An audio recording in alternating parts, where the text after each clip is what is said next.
আপনারা দেখছেন ISL 2025 point table. Point টেবিলটি লাস্ট আপডেট করা আছে 7 জানুয়ারিতে। 6 জানুয়ারিতে ইস্ট বেঙ্গল ভার্সেস মুম্বাই সিটির মধ্যে ম্যাচ হয়েছিল।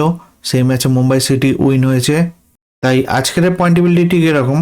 1 নম্বর আছে মোহনবাগান সুপার জায়ান্ট, 14 ম্যাচ খেলে 32 পয়েন্টে। 2 নম্বর আছে বেঙ্গালুরু এফসি, 14 ম্যাচ খেলে 27 পয়েন্টে। 3 নম্বর আছে এফসি গোয়া, 13 ম্যাচ খেলে 25 পয়েন্টে। 4 নম্বর আছে জামশেদপুর, 13 ম্যাচ খেলে 24 পয়েন্টে। 5 নম্বর আছে মুম্বাই সিটি, 14 ম্যাচ খেলে 23 পয়েন্টে। 6 নম্বর আছে north east United FC, 14 match খেলে 22 পয়েন্টে। 7 নম্বর আছে উড়িষ্যা এফসি, 14 ম্যাচ খেলে 20 পয়েন্টে। 8 নম্বর আছে পাঞ্জাব এফসি, 13 ম্যাচ খেলে 18 পয়েন্টে।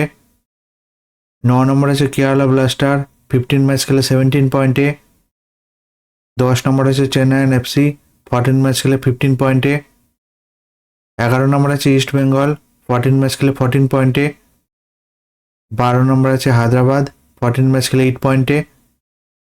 13 নম্বর আছে মোহাম্মদান, 14 ম্যাচ খেলে 7 পয়েন্টে। এই আইএসএল এর পয়েন্ট টেবিলটি লাস্ট আপডেট করা আছে 7 জানুয়ারিতে। ভিডিওটি ভালো লেগে থাকলে লাইক কমেন্ট শেয়ার করবেন।